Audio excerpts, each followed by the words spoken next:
We're going to have a beautiful evening tonight, and we want to talk about a very important subject, is because unfortunately in our generation there's so many people who are still looking for their soulmate, to their other half. And just a few months ago we had a beautiful big Purim event, and during the event I stood up and I started giving brachot to everybody in the room. And after I finished, I told my wife, look at that, besides two people, everybody here is single. There were two people who were married, and then everybody else in the event was all singles. All the brachot, you should get married, you should get married, you should get married. At some point I stopped saying you should get married. I said, all of you should just get married. So this situation is not how it should be. This is not okay that so many people are struggling to find their other half. But unfortunately, the reality is that many people find it very, very hard to find their other half. Now comes another problem. Once they already find it, him or her, then how do you maintain a good marriage? So there are many different problems. There's a lot more to talk about, but tonight we want to concentrate about one channel, one way how one can better their opportunities and focus on what they need to do. And you know, some of the lectures, they come off very easy and very soft, and sometimes when you need to get something done, you need to be a little bit more harsh and a little bit more straightforward. So please don't take anything personal that I say, but sometimes when I want to get a point across, and it has to come out, and not always it comes with the patting on the hand. Sometimes it has to be a little bit harsh. Especially when it comes to find the other half, because I meet so many people that the reason why they don't find another half is because the list of the demand is out of proportion. Baruch Hashem, we have a beautiful yeshiva in Eretz Israel, we have a seminary, a midrasha for women, we have a lot of things going on, and of course because of that, because we have the institute for the men and the institute for the women, so by default we do a lot of matchmaking. And a lot of times we get students, we focus a lot on more mature people. I don't like saying the word old, but we have in our men's yeshiva a lot of older men. I mean, our oldest student is 84 years old. 84-year-old, a man in his 70s did tshuva, and now he sits and learns Torah. And on the other hand, we have our oldest student on the female side, she's 79 years old. So Baruch Hashem, a lot of our people are older or mature. And needless to say, by default, a lot of people come and tell me, maybe you can find my wife, my husband.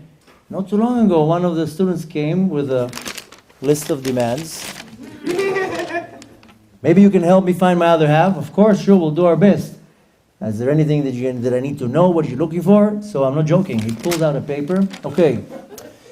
She has to be 5'6.5". What if she's 5'6.25"? That's not going to work. So the list of the demands was very, very long. And at some point I told you, I'm very sorry, I can't help you. He's like, why can't you help me? That's not nice. I said, it's not about being nice. I can't help you. He's like, why don't you help me? I said, because what you're looking for, that creature doesn't exist. Doesn't exist such a thing. So I see that many times people, their criteria or the demands are not in proportions, and has nothing to do with the reality. And usually, your real other half is going to be completely the opposite of what you pictured, what you imagined, what you dream, and what you really want. Because the Kadosh Baruch Hu says, that's not your other half. Your other half is something completely, completely different. Now, first we need to understand, what does it mean, an other half? The Zohar explains that the female part and the male part are one soul. And before that soul comes down to the world, there's a certain angel in the heavens that cut the soul in half. The female part goes into the woman, the male part goes into the man. One falls in New York, the other one falls in, I don't know what, London. And then they live their life for 10, 20, 30, 40 years, and finally they somehow meet up in some random way, fall in love, and then they live happily ever after. That's only happening in the movies, it's not the reality. There's no happily ever after. But nevertheless, that's the situation. And many people, unfortunately, they meet their other half, but they pass through him or her For whatever reason, maybe the nose was too big, the car was not red, it was white, and many other situations. And a lot of people, their wrath of expectations is so out of proportion that when you actually see or meet the other half, it doesn't match the demands. So the majority, that the list of the demands is so high that it becomes an obstacle for them. And that obstacle stops the person from finding their other half. Now, I like being more straightforward and not smearing things. A lot of people say, don't worry, and do this and do that, and I don't think this works. I like seeing a problem and exposing the problem, because if a person lives in some type of a state of denial, then I'm not helping him. If I come to a person and tell him, you have a certain issue, and if you're not going to work on it, you're not going to be successful, then I'm deceiving that person. So first we want to understand, why did Hashem create the situation that must be a man and a woman and in a form of a marriage?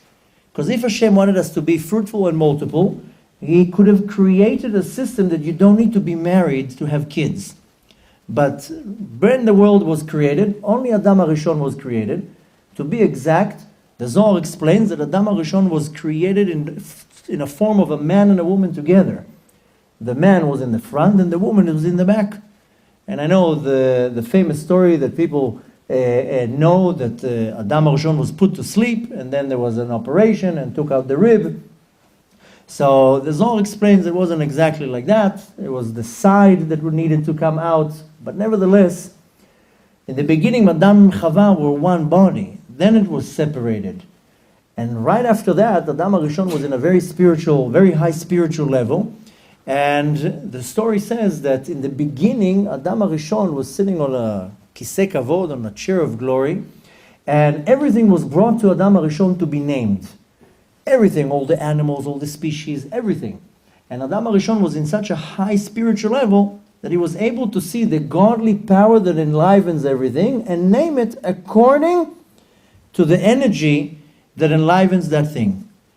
Yesterday we had a beautiful lecture about the secrets of the name that we have, about the letters in our name. What does the letters mean? How does it affect my life? How does it affect my personality?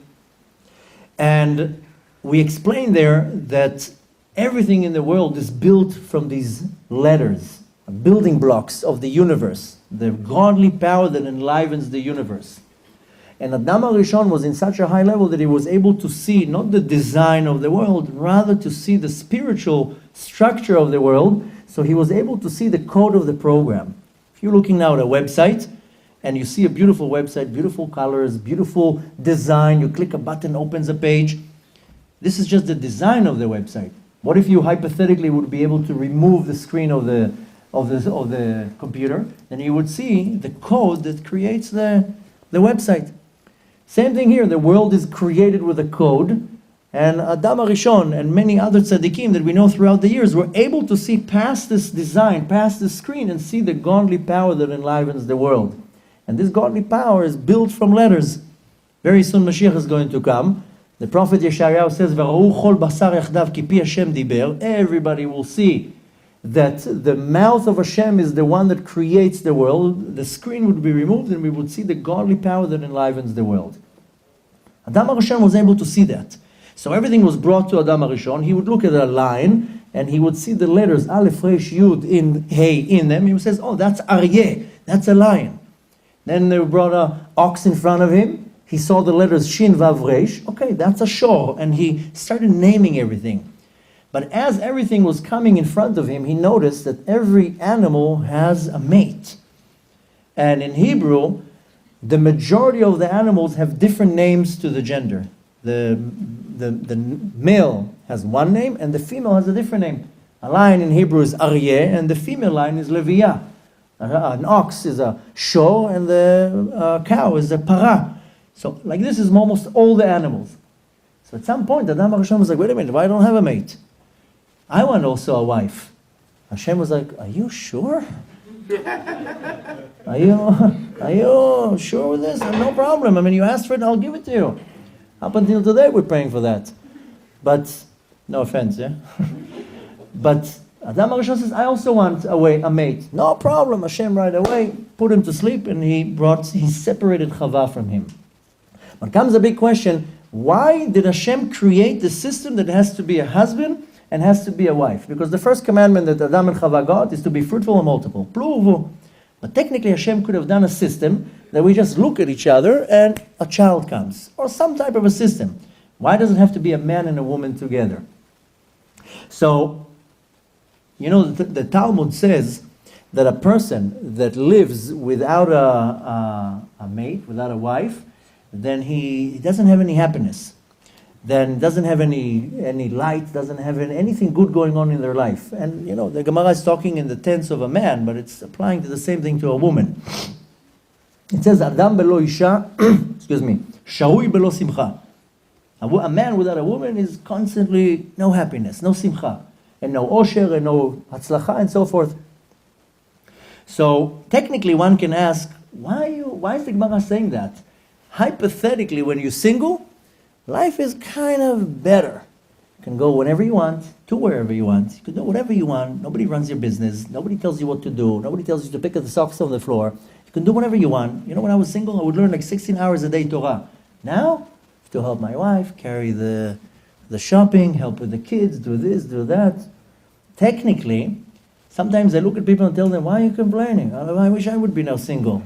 No, I don't have to pay for such a big house. Tuition, what's tuition? 6 kids. Shem Me'azor. So when you're single, you can eat here today you're there, tomorrow you're there. Technically, when you're thinking about it, it's kind of easier, better, and more free life when you by yourself. Why is the Talmud saying that if you don't have a wife, then you don't have simcha? I know, a lot of people, when they're single, they have a lot of simcha. But nevertheless, the reason why the Talmud says that you don't have simcha is because when you live by yourself, you cannot refine yourself. And really the purpose why we came down to this world is not to watch movies, not to go on vacations, definitely not to be a member of Facebook. Facebook has enough accounts. It doesn't need you to have another account. Why are you here in this world? Have you asked this question to yourself, why am I here in this world? But I came here just to go from another vacation to another vacation and work all my life, and I have a purpose in this world. And if I don't know my purpose, then I'm in big trouble. I need to find my purpose in this world. And what is the Kadosh Baruch Hu is expecting from me? I didn't come here to live 60, 70 years just to spend my life on nothing. So I need to have a certain path in my life and to know what my purpose in life. And one huge part of my purpose in my life is to refine myself. Each and every one of us has a soul. The soul in the eyes of Hashem is like a diamond. And the Kadosh Baruch Hu gives us our soul when it's dirty and damaged. And he says, now refine it, now clean it. I don't know if you ever saw a diamond coming out of a diamond mine. It's dirty, it's not refined, it's not polished. Now you start polishing it, you cut it nice, then it becomes a beautiful, valuable, expensive diamond. So we all come down here to this world, and we have to refine ourselves. The great student of the Arizal, Rabbi Chaim Vital, he says in his book, one of his many books, in the book called Sharei Kedusha, that we came down to this world mainly to refine our character traits. We have to learn Torah, we have to do mitzvot. These are tools to assist me to refine my characteristics.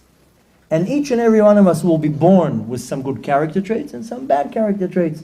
You can have very positive character traits. You can be generous. You can be a very hard worker. You can be honest. You can be a giver and many other things. And on the negative side, you can have a problem with anger, with patience, with being judgmental, with being jealous. We all have a long list of good and bad character traits. I need to know how to recognize my good character traits so I can empower them.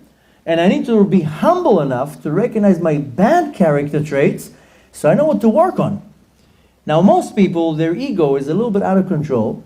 Their ge'ava is a little bit too high. And if somebody will approach and tell them, listen, you have an issue with anger. I don't have an issue with anger. Yes, you do. But they don't want to hear about it. Or you come up to a person and tells them, listen, you're a little bit not responsible. I'm not responsible. How dare it? I showed up this week one time on time. So most people don't like being criticized, and they get offended mainly because they know it's right. But it doesn't mean you're a bad person. Each and every one of us possesses a few, sometimes some people it's more than a few, but some negative character traits. Doesn't mean that you're bad. It just means that this is the portion what you got that you need to work on. So first of all, regardless to what we're talking tonight, a person has to be humble, whether it doesn't matter right now, married or not married, I'm putting it as a side note. A person has to be constantly be humble enough to be able to look in the mirror and to see his own faults and to say, yes, who am I kidding? I have a problem with anger. I'm judgmental. I'm very narrow-minded. Whatever it is, I get jealous like that. I'm very impatient. Most people, they wake up in the morning and they come to look at the mirror. Wow. Wow. Hashem outdid himself here. This is like the master of perfection. So that's how most people, they look in the mirror and they don't see faults. They just see, wow, the world has to thank me today. So, but the reality is that the right person has to look in the mirror and says, who am I kidding? I woke up at 9. I should have woke up at 6. Who am I kidding? I'm late to the meeting. Who am I kidding? I treat people disgusting. So, and again, it's not about putting somebody down. It's seeing the reality. And it's important that you understand that it's not about putting a person down to making him feel bad. It's to understand the tools that what Hashem gave me. If you go to a job and the boss tells you, listen, the job is not necessarily what you like, but what you got to do? You got to pay the rent. And your job today, the definition of the job today is to do this task. And here is a tool to do this task. I need you to dig a hole. Here's a shovel. I need you to paint the wall. Here's a brush. So Hashem puts you in this world and tells you, I need you to work on your anger. Here's a lot of people who will annoy you. That's it. And then Hashem gives you a few tools how to deal with it. And there, go ahead. Start refining your character traits. So the teachings of the student of the Arizal, Rabbi Chaim Vital, he says, we came down to this world, letaken et hamidot, to refine my characteristics. So different sages, different rabbis in the generations called it in different terms. The Gaon from Vilna calls it leshaber et hamidot, to break the midot. You have a bad midah, break it. Don't let it cause to you an obstacle. Now, each and every one of us has a long list of midot, of characteristics that it has to be refined. Now, how can I refine it? I need resistance. If you go now to a gym, you pay top dollars to the best gym in your city. If you go in there and you just sit like this next to one of the machines, you think something's going to happen? Nothing's going to happen. You need to start moving around. You need to push and to pull and to lift and to... You need resistance. And even if you go by yourself and you start doing like that, then what's going to happen? Nothing. You need resistance that when you push, that thing is pushing you back. When you pull, then it's holding you back. So I need to refine my character traits. I need something that will cause a resistance. If I need to work on my patience, if my character trait is a problem with patience, then Hashem is going to put all the people in my life that are going to cause me to lose my patience. And if I need to work on anger, then Hashem is going to give me a wife that's going to drive me nuts, a boss that's going to drive me crazy, kids that are going to put things on the floor all day long. And why? Because that's my task or my mission in this world. Now, it doesn't mean you're stuck with the same mission the whole life. Could be that from age 10 to 20, you have to deal with one thing. Age 20 to 40, you deal with another thing. You need to be humble enough to be able to receive the job offer from the Kadosh Baruch Hu to understand, what does Hashem want from me? How many times things don't work out in your day and you stop there and you're saying, Hashem, what do you want from me? Wouldn't it be great to get like a WhatsApp message saying, I want you to be a little bit more polite. Why did you say so? So we constantly ask Hashem, what do you want from me? Just imagine how cool it would be if Hashem would answer you. But the point is that He does answer you. You know how He answers you? He puts people in front of you. Everybody in your life are mirrors. Your parents, your siblings, your friends, your boss, your neighbor. And if you're smart and mainly humble, you look at every person in your life and you recognize, what does Hashem want from you? And if Hashem wants you to work on your anger, on your patience, on your generosity, whatever, He will put those people around you. And you just have to have the right perception to understand that. So when the Talmud says, A person that is not married doesn't have simcha, doesn't have a blessing, doesn't have happiness. Why? Because you don't have the resistance. You don't have the partner to make you work on yourself. That's why you can reach to the real ultimate level of simcha, because if I have to do a certain task in the world, then my wife will be the one who's going to cause that.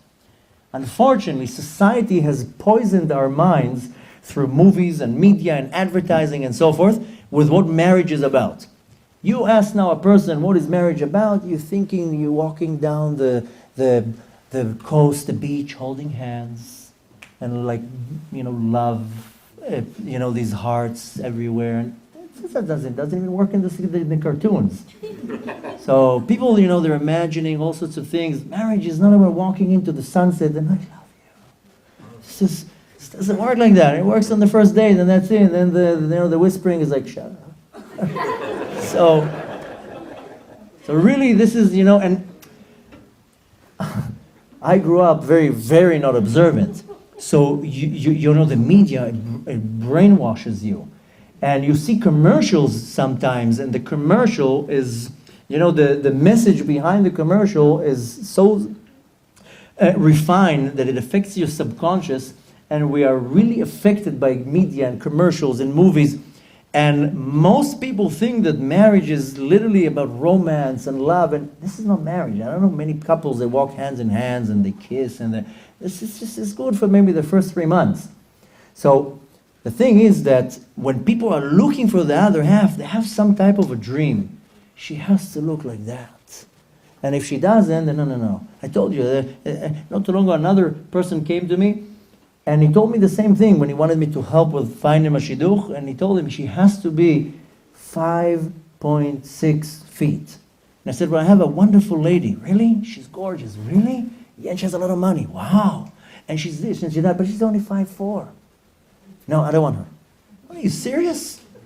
You're talking here about a little, so bend down a little bit. What's the big deal? So sometimes people are stuck on so many things, then of course you can find your other half. Now when I became observant and I was looking for my wife, then I went to the first matchmaker and she told me, what are you looking for? I said, I'm looking for my wife. Okay, like what are you looking for? I said, my wife. You don't have any requests or, well, she needs to be Jewish. Of course she's going to be Jewish, but what are you looking? I said, no, I'm looking for my wife. I don't know how she looks. I don't know how she acts. I don't know if she's Sephardi or Ashkenaz. I don't know if she's tall or short. I don't know. I never met her. But I'm looking for her. The Shadchan couldn't figure out what I'm saying. I said, what don't you understand? Whatever you bring me, I'll analyze it, and if she fits, it fits. And the first date I went on, she was divorced with a kid, and I'm like 20 and I'm like, okay, if my wife has to be divorced and come with a kid, then that's my wife. What, am I going to shoo her off because she's coming with baggage? I also have baggage. Most people say, no, divorce with a child, no, it's not for me. I'm not going to raise somebody else's kid. What if that is your wife? What is that your other half? You're going to shoo it off because it doesn't fit well into your imagination? So most people, they have it completely wrong. They draw a certain line, what needs to be, how it needs to look, and then when you're looking at the actual, I don't want to say the word, doesn't sound nice, but when you're looking at the product, you don't recognize the qualities of the product because you're looking at something completely else. And this is a problem with many people, and I know a lot of people say, no, it's not me. I don't know what he's talking about. Well, if you don't know what I'm talking about, then good. But I see with many people that the list of demands is out of proportion. I know you should have a few things that you want her to look a certain way or behave a certain way, but this is so irrelevant. The look, after 10, 20 years, after 5, 6 kids, the looks completely changes. The other day I took a haircut. I know it happens sometimes. I barely have any hair, but I took a haircut. I came home and I took off my yarmulke and my kids started laughing. I was like, why are you laughing? It's like, how about you bald? I was like, well, why you don't say to the world that I am. I wear a big yarmulke, so you're not going to see anything. But they were laughing at me that I don't have any hair. And I said, well, every year, I lose hair, the yarmulke becomes bigger and bigger. And, at one point I'm just going to go with a helmet. So, but they were laughing at me that I was losing hair. And I was like, you know what, I don't care if I lose hair. It's irrelevant, so what? But that's how Hashem wants me to look when I'm going to stress over the fact that I'm losing some hair.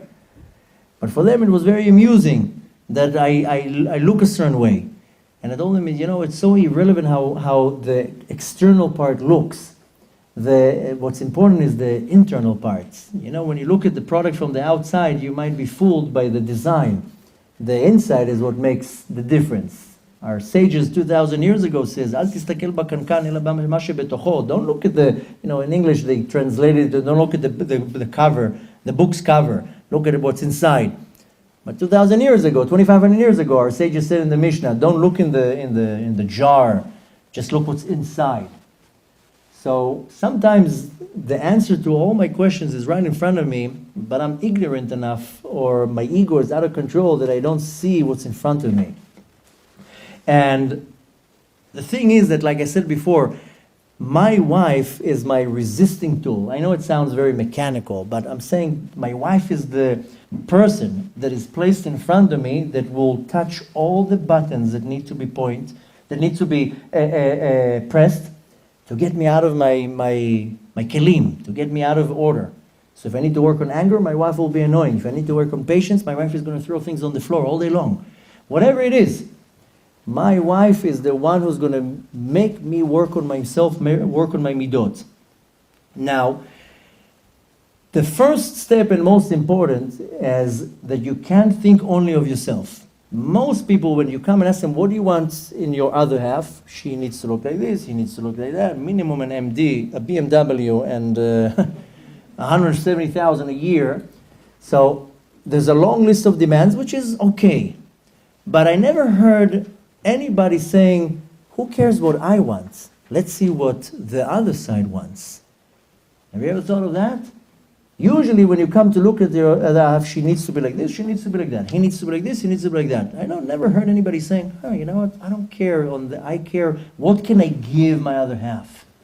How can I make my other half feel better, make her life a little bit better, and so forth. So the first and most important is that person has to stop thinking of themselves.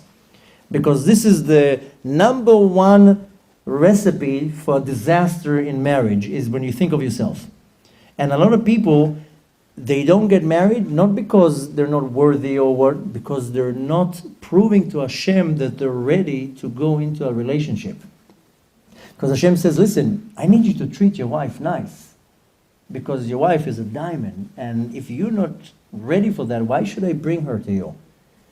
Most people in relationship, this is the recipe for disaster in all relationship, is when one person is selfish and they're thinking of themselves. What is in it for me? If you're going into marriage and your way of thinking is, what am I gaining here? Then even if you find your other half, it's not going to be successful. Because marriage is about, what can I give the other person? This works in everything in life, in business, in partnerships. When a person is selfish, thinking of themselves, they'll never be successful in anything. Even in a business partnership, in anything. So much more so when it comes to marriage, if your agenda, if you're sitting in a date in front of a person and you're saying, what is it in it for me? Because that person needs to be attractive or financially stable or whatever, I'm thinking of myself. I'm not thinking of the other person. Try once to shift the whole method of thinking is, marriage is not about me, it's about my wife. I don't want to say my husband, because that's not going to sound nice with all these cameras saying my husband. People are going to go, oh, husband. So I'm going to say wife. Don't take it personal. But I'm saying marriage is not about me. This has nothing to do about me. And when I counsel couples about their lifestyle and their marriage, then it's less relevant for single people. But when I talk to married people and they have different issues, I always tell them the same thing. Before you come into the house, after a long day of work or whatever it is, take 5 minutes. Take a deep breath. Sit outside. Read some Tehillim. Go and pray Mincha and Arvit. Something. Clear your mind. Get all the pressure off your mind that when you come into the home, you don't come in like a gladiator and start screaming. You come in soft and nice. You don't know what the other side went through that entire day. The fact that you had a bad day, you don't have to throw all this on your wife. The problem with the most that I see in disasters in relationships is when a person is selfish and they're only thinking, what is in it for me? You have to completely switch the way of thinking that it's not about me, it's about the other person. This is the foundation to any successful relationship, so much more so in a marriage. Now, when I'm thinking only of myself, I'm actually not fulfilling my part in the universe. I have a part in this universe. A lot of people think they have a very low self-esteem and they think that they're just another screw in the system. But the reality is that each and every one of us has a huge part in the universe, and if Hashem found it right to put you in this world, it's because there's a reason for that.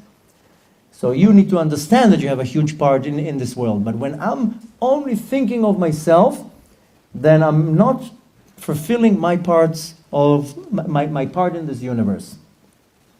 Now, if I'm single, I don't have the way to work on my midot. I need to find my other half that will assist me to work on my midot, on my characteristics. So that starts already in the process of the dating.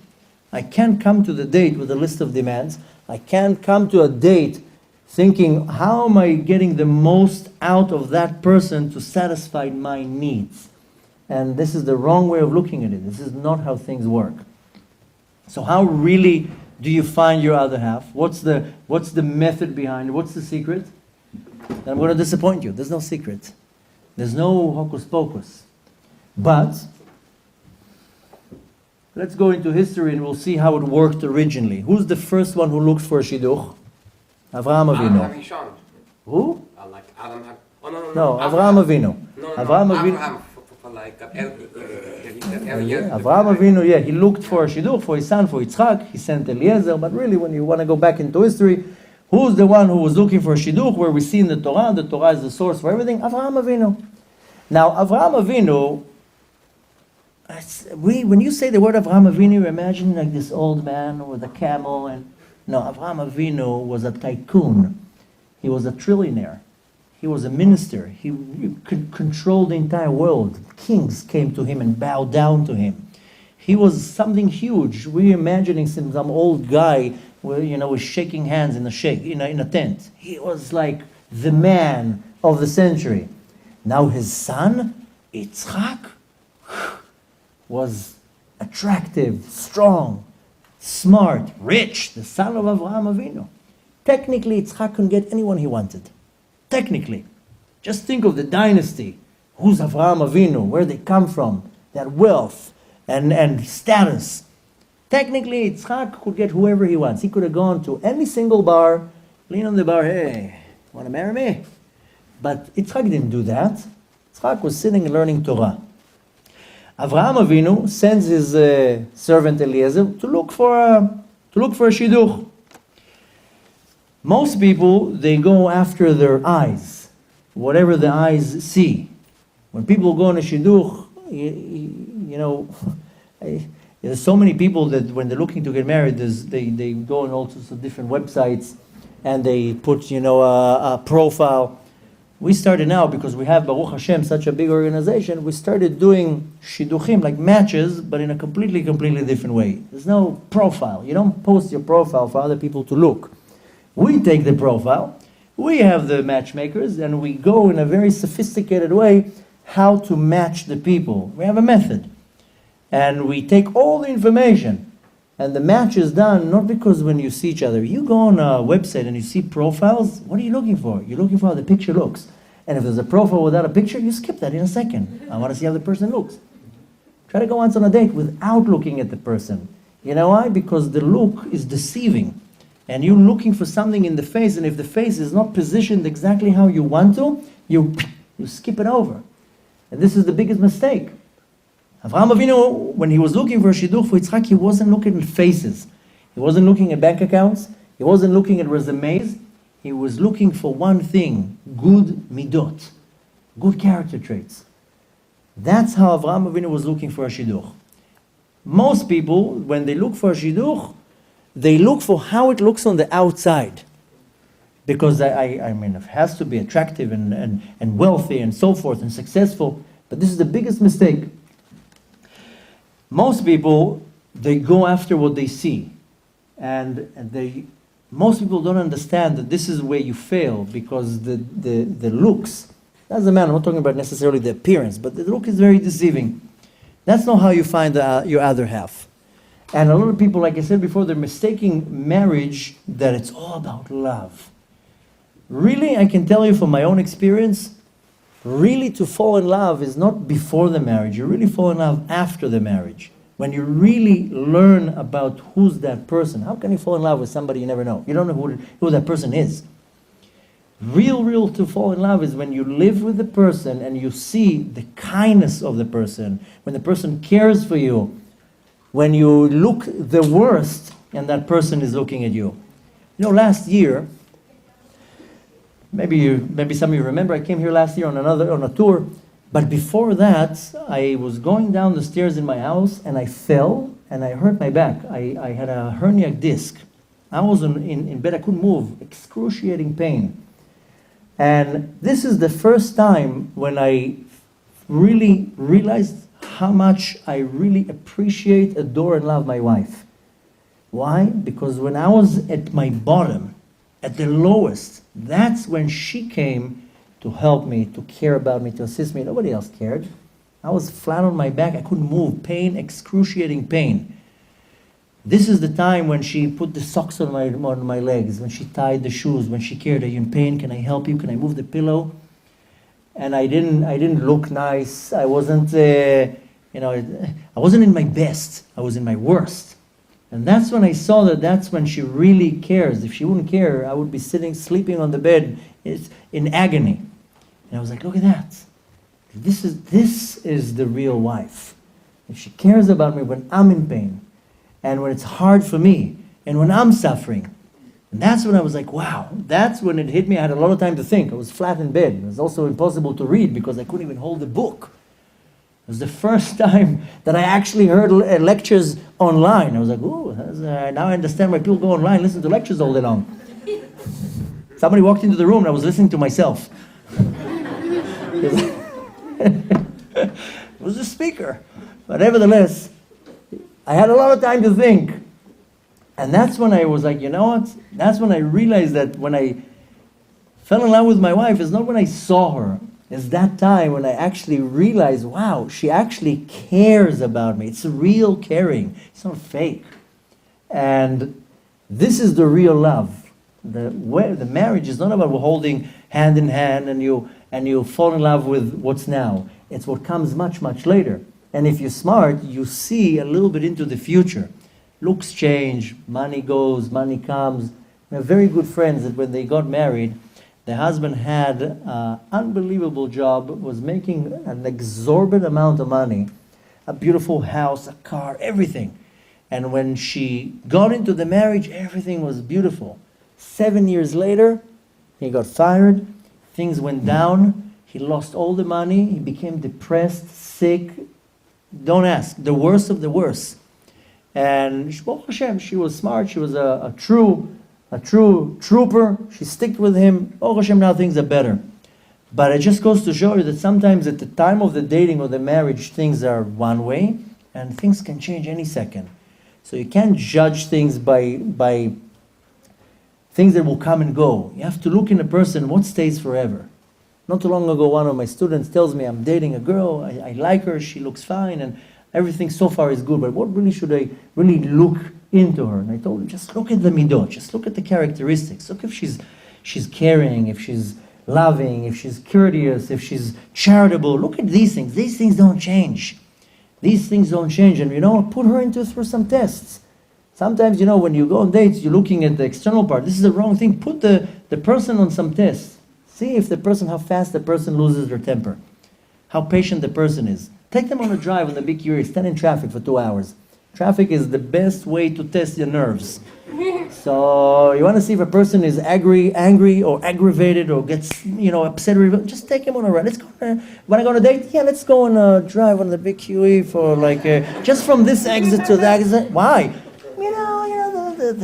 Just see how fast the person gets upset. When the ones who go like this, exactly, and they get upset. Some people, unfortunately, when people cut them in the street, Hashem Yerachim, what comes out of their mouth, they curse the parents, they know the profession of the mother, they know everything.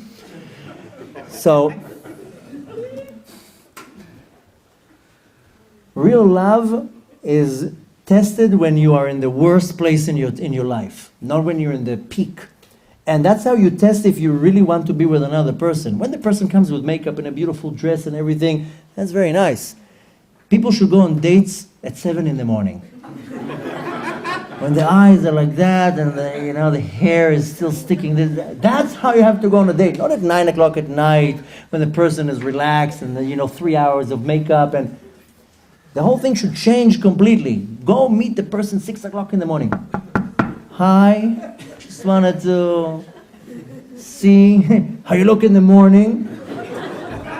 You think after the wedding you wake up in the morning and there's makeup? No.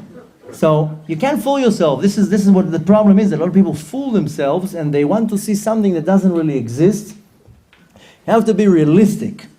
Now, going back again to the love part, the real love is not when you date. The real love is developed through the years. When it's really your other half, the love grows. In a lot of groups, in Hasidic groups and different Orthodox groups, there's a match, and they don't really know each other. They go on 2-3 dates, everything seems to work. Well, that's it, they get married. They don't even know who they are. They look at each other in their wedding, ooh, that's you? Ooh. But nevertheless, in a lot of the cases, these are the most successful marriages because it's not based on anything external. It's based on perimeters. And it works. I told you now, when we're doing all these matches, we don't show each other profiles. People say, show me how she looks. I'm not showing you anything. I'm not showing you how she looks. You're going to go to the date. What, a blind date? No, not a blind date. We're going to go through all your information, and we match it. Like they used to do 2,000 years ago. And you know what? The match is perfect. Why? Because there's no schmutz around. There's no financial status. There's no looks.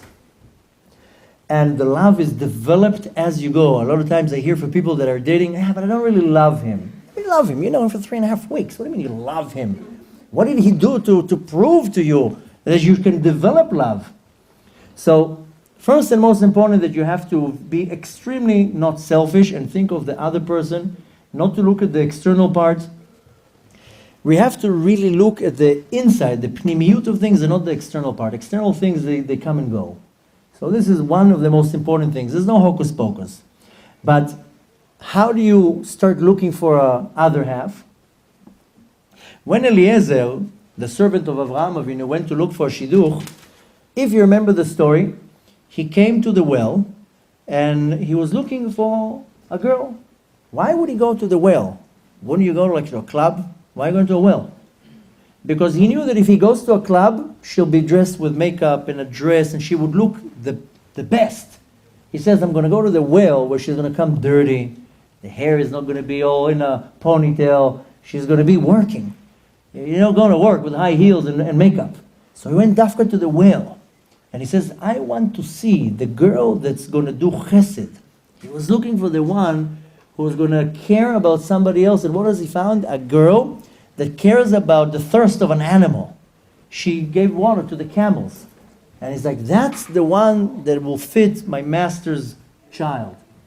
And along this line, this is where we have to think, what is good for me, not how it looks. That's why, going to a club to look for your other half, you're not going to find anybody. I mean, okay, so once in a blue moon you hear about a couple that met in a club. You don't meet your wife in a club. And you trust me, you don't want to meet your husband in a club because it's all fake. This is not where you're going to find the real other half. Now, you can lie to yourself, live in denial, get married, and 10 years after that get divorced. Why? Because it's, you dated for 3 months, everything looked good, and then things passed. The real other half, the connection is spiritual. It's not physical. It has nothing to do with the physical. Now, don't get me wrong. It has to be compatibility in the physicality. It has to be attraction. It has to be, a lot of common denominators. It's not that I'm just saying go completely blind. But that has to be secondary. Needless to say, of course, it has to be some type of an attraction and things that you like about the other person. But the real search is coming from a more deeper place. Now, like I said before, a lot of the times people don't get married not because they're doing something wrong. It's because they're not proving to Hashem that they're ready for marriage. And Hashem says, listen, your other half is ready. You're not ready. And I gave a lecture a month ago, you can look at it online, where I'm explaining how, and this is sourced in the Torah, that if one person is in a certain spiritual level and the other half is not in the same spiritual level, they might not find each other. Because the one who's much, much greater in their spiritual level, they're going to match to that person from the heavens, a person in their level. And then you don't find your real other half. I know it sounds very, very sad, but that's what the Torah explains. And I always give the same example that many years ago, when I got married, we were a group of friends, and around the same year, everybody got married. Besides one girl. And she couldn't find her husband. And every event that we went, everybody was married. She was the one sitting by herself. And there was nothing wrong with her.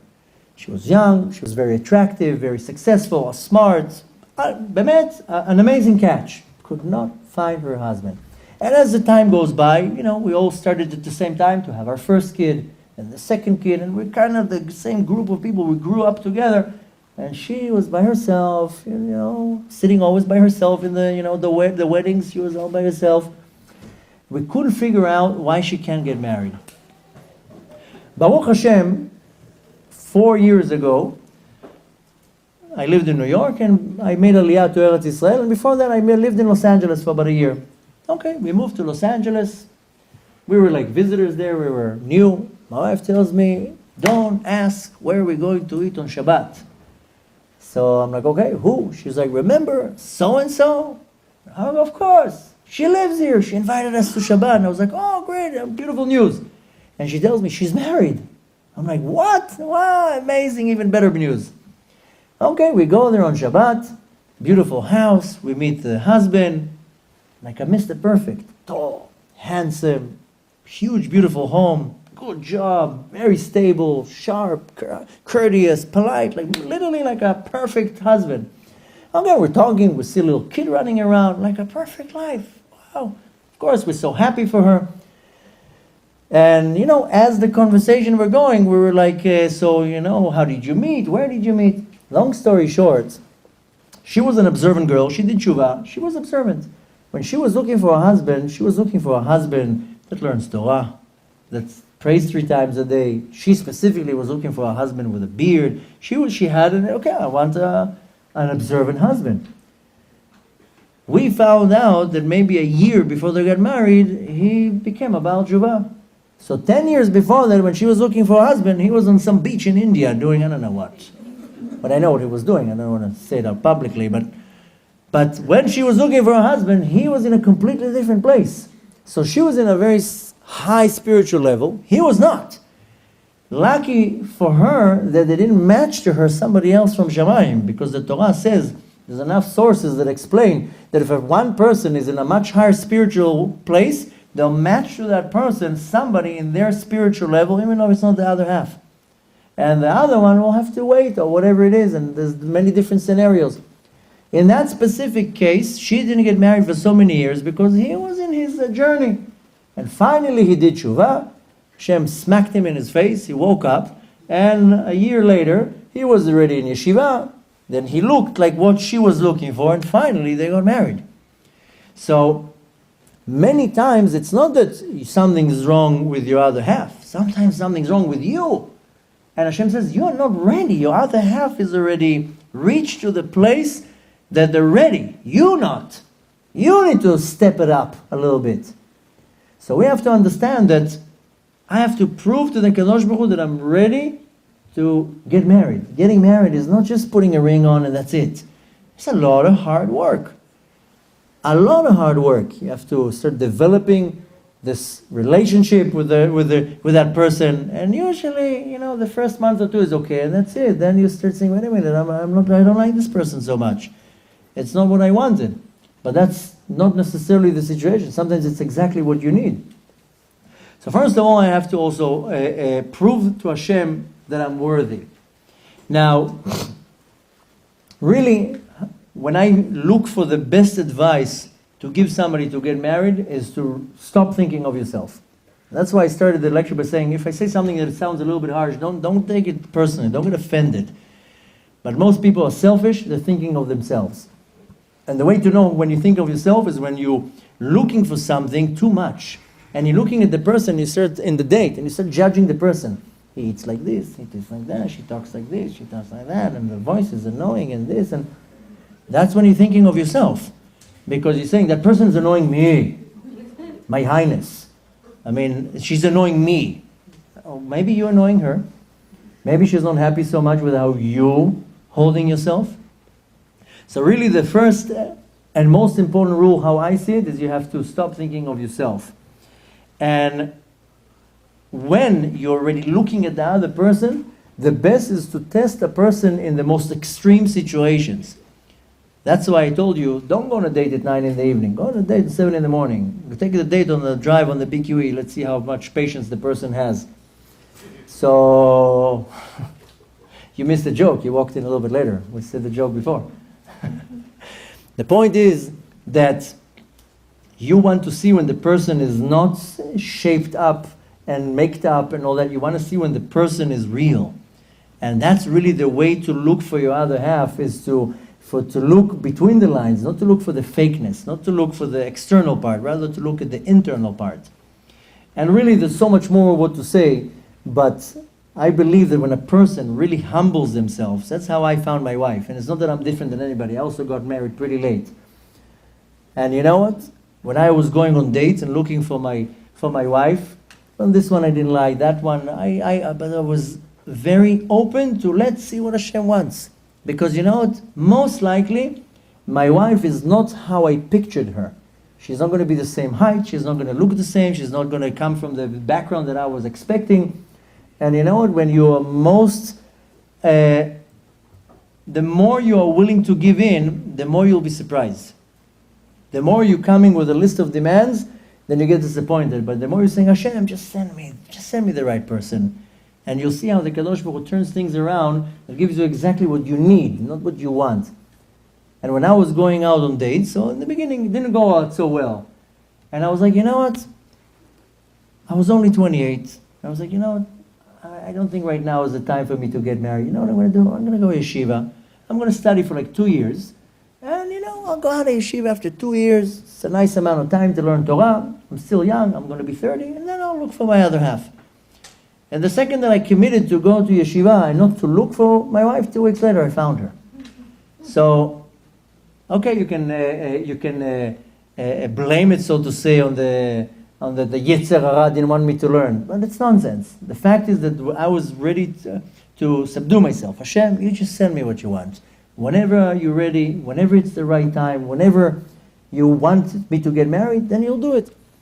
So I have to also learn to give in and to subdue myself to the schedule of the Kadosh Baruch Hu. Most people, they don't include Hashem in this. You have to include Hashem in your prayers. You have to include Hashem in your actions. You can't not include Hashem in this. And you know, sometimes you have to step it up in your spiritual work, and usually it's going to be a test. I know a lot of people, they come and tell me, listen, you know, yeah, I know you tell me to pray, I'm praying already for 2 years. But maybe it requires 2.5 years of prayers. And yeah, I took on myself all these mitzvot. All the rabbis tell me to take on myself mitzvot, to make a kli. Well, you didn't lose anything, and maybe that's what you really need to do. Maybe your wife is in a much higher spiritual level, and you can't find her because you're in a much lower level.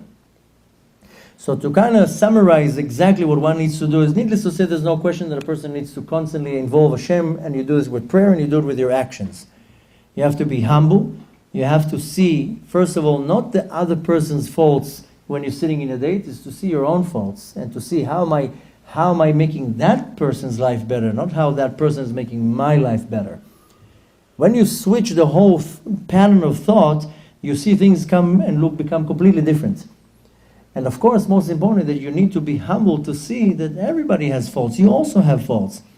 And you know, when I was looking at my wife when we were going on dates, I was not looking at the good things. I was looking at the bad things. I was looking for faults. It has to be something that I need to see what I need to work with. And you know, then very quickly I found, okay, then I'm not so crazy about this, I'm not so crazy about whatever, you know, the 70% that is good, 30% is not the best, whatever, but it's workable. It's going to help me become a better person. I can help her become a better person. The marriage is about building the relationship. And the marriage is not only about me and her, because then very soon after that comes kids. And then the focus is not on the marriage, the focus is on the kids. So marriage is much more than just going into a chuppah and finishing with it and some nice pictures. It's much more than that. And of course, like I said, needless to say, one needs to include the Kadosh Baruch Hu in everything that they do and pray. Now is a very auspicious time in the month of Elul to really look at my previous year and do tshuva. We're in a very auspicious time now before Rosh Hashanah. Our sages explained that on Rosh Hashanah, everything that you're going to get in the next coming year is decided on Rosh Hashanah. So you have now a whole month to prepare yourself spiritually and emotionally and mentally to the day of Rosh Hashanah, that when you come there, you pray to the Kadosh Baruch Hu the right way, that He will send you exactly what you need at the right time, the right way. You have to be very, very humble in front of Hashem and to understand that the Kadosh Baruch Hu has a certain schedule. He works on His schedule, not on my schedule. And I find that the more humble you are, then the faster Hashem delivers your other half, and in the best way possible. Fortunately, we suffer from this disease called an ego, and it's about me and what am I getting from here? How is that benefiting me? This is not to my liking. So the point from now on to take is not to just sit here and I see a lot of heads like agreeing. I don't know if they're agreeing or just saying, okay, shut up, you said enough. But a lot of heads are like, well, I think there's this dog that they put in the dashboards, the Chihuahua. So the point is not to go like this. The point is to say, okay, let me take something with me tonight that I can apply to change my life. If you go to a lecture and you're sitting and you're going out of the lecture and you then don't take something out of the lecture besides breathing the air here and warming up a chair, you didn't do anything. You wasted your time. I know that most people, they come to a lecture, they don't take anything with them. They take maybe a CD or the flyer for the next lecture. The point is to go out of the door and to say, okay, what am I taking in my life that I will change something in my life? So my recommendation is you take with you something spiritual. So you take on yourself a certain mitzvah that is difficult for you to do. Specifically something that is difficult because you want to have resistance. The difficult mitzvot are what's causing you to grow spiritually. And needless to say that you want to choose something that you're not going to do it for 3 days and stop. That you're going to be persistent with it. But more than that, the best practice one can do is when you look in the mirror every morning is to look at yourself and you tell yourself, listen, I'm not that great myself. I also have faults. And if I'm changing my way of thinking, that it's not about what I gain from that, it's what the other person, what can I give another person? When I, in my mind, make a switch that I want to be a giver, I want to care about the well-being of somebody else, where can I make somebody else's life better? You start thinking more about the other person than yourself. You're proving to Hashem that here I'm ready to go into a relationship. Because a successful relationship is not about me. If you're going into any type of relationship and you're thinking only about yourself, it's not going to be successful. So this message is the same to somebody single or somebody who's already married. I see so many people, they get married, they're already past the barrier of finding the other half. Now they're in the marriage and they just don't have a good marriage. Why? Because all they're thinking about is what is in it for me. So this is the deal breaker. You have to switch your whole pattern of thought. Is what can I do to the other person? And it's not, again, like I said before, it's not only in marriage, it's in partnerships, in business, in anything. You have to think, what can I do to the other person? So I will bless you, especially in such a beautiful and auspicious month, that Hashem should bless you all. If you're looking for your other half, that you should find the perfect and the right other half, and Hashem should give you the common sense, the understanding, to see really your other half when you see it. And it's not going to come in the colors that you were imagining. It's like ordering a car and you have a dream that the car has to be blue, and then they don't have blue, we only have the red one. I'm sorry, you're stuck with it for 3 years. So, chas v'shalom, this is not the same with marriage, but usually it doesn't come in the color that you ordered. And Hashem should bless you with the right common sense to see things clear, that you'll be able to recognize your other half. Not too long ago, one of our students, she came and she was like, I'm going on a date. Baruch Hashem, for months, she was waiting to find somebody. Finally, Baruch Hashem, there was a date. And she was like, what should I do before I go on the date? So I told her, instead of being in front of the mirror for 3 hours with the mascara and the lipstick, be in front of the mirror for 10 minutes. Just put a little bit of makeup that you will look nice. And for 3 hours before the date, read Tehillim, pray Mincha, maybe go and do some act of kindness, help somebody, that you have the light of chesed shining from you, that you sit in front of that person. He was not going to look at your appearance. He's going to see this beautiful energy radiating for you. Why? Because you did this huge mitzvah. Prepare yourself to the date the right way. Don't prepare yourself in front of the mirror that every eyelash is in the right direction, every hair is like, oh man, just look normal, that's it, nice clean clothes. But prepare yourself spiritually. You know why? Because when we do good acts, we do mitzvot, acts of kindness, charity, and so forth, your neshama is radiating. And you're projecting this amazing light that people see this energy, not the external, the physicality. So, Be'ezrat Hashem, again, I want to wish you all to be successful, and I hope to get many wedding invitations after tonight. And Hashem should bless you to find your other half and build a Beit Ne'eman B'Yisrael. And you should merit to stand under a chuppah in Kiddushim this coming year, and merit to have a beautiful home in the nation of Israel with many kids, many healthy kids, a house of Torah, a house of Yirat Shamayim. And the most important thing that I can leave you, the message that you should leave tonight is, what can I do to the world to make the world, and specifically my other half, better? And I can guarantee to you, that's how you convince the master of the universe that I am ready to a relationship, is to be much, much, much less selfish. When you start thinking of others, you'll see the Kadosh Baruch Hu will be like, okay, now you convince me. Now I see you're ready to go into a marriage. And you'll take care of your other half. You'll take care of the kids. And you're not going to think just of yourself. And Be'ezrat Hashem, with this good decision and this powerful month of Elul, Hashem should bless you with Hatzlacha in everything that you do. And Be'ezrat Hashem, I hope Be'emet to get many wedding invitations. Be'ezrat Hashem.